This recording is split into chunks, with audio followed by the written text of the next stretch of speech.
Science and history can certainly be reinterpreted, but only by professional scientists or historians based on new findings.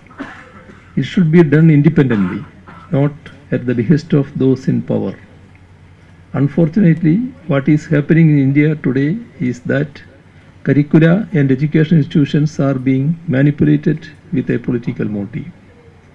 Each time the Sangh Parivar formations come to power, they reorganize institutions like the NCRT and the ICHR.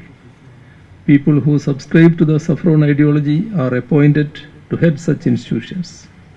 Their only real qualification are that they toe the line of their political masters in the Sangh Parivar and the RSS. We are all familiar with the alterations made to the NCRT textbooks. We also see works such as A.K. Ramanujan's 300 Ramayanas and Wendy Denegar's The Hindus, an alternative history, being excluded from the study of Indian history. The consistent effort to saffronize academic domain is not limited to just ICHR and NCRT. The Pune Film Institute has also not been spared. A mere TV actor with Sangh Parivar connections was chosen to head the institute that was formerly led by the likes of Said Mirza. In the National Book Trust too, eminent literary figures were replaced by RSS Pracharaks. We have seen what has happened in several universities in the country, be it Hyderabad, Pondicherry, Jadavpur or JNU. Students and teachers who ask questions which they should, if they are to generate new knowledge, are being painted as anti-nationals. We know what happened to the ICHR projects like Towards Freedom, in which Kerala's very own Professor K.N. Panikkar was a part of.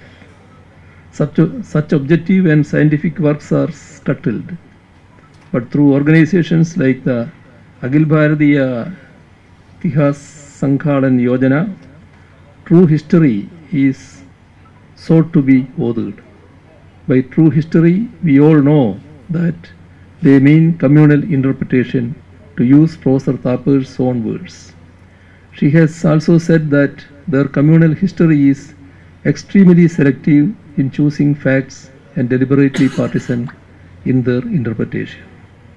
When attempts to rewrite history were getting patronage at the fag end of the last century, several historians, including Professor Thapar, come out openly against it.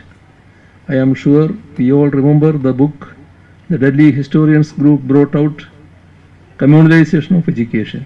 In it, Professor Thapar questioned whether the changes were an attempt to replace mainstream history with a Hindutva version of history. It is because of her fearless criticism of the Sangh Parivar, especially their political interventions in history and education, that she is severely disliked by them. There are several reasons why the Sangh Parivar had declared Professor Thapar as the enemy of the people at one point of time. First, she makes a distinction between Hinduism, the religion, and Hindutva, the politics of Hindu majoritarianism. Second, she is a fierce critic of the colonial segmentation of the study of Indian history into Hindu, Islamic, and British periods. It needs to be noted that the Sangh Parivar too prefers the colonial segmentation on religious lines.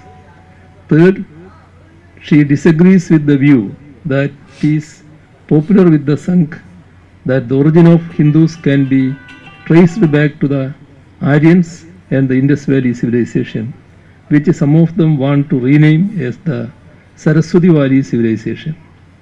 Fourth, she indicates that brutality, destruction, and violence cannot be ascribed merely to these ethnic groups that the Sangh Parivar refer to as the other.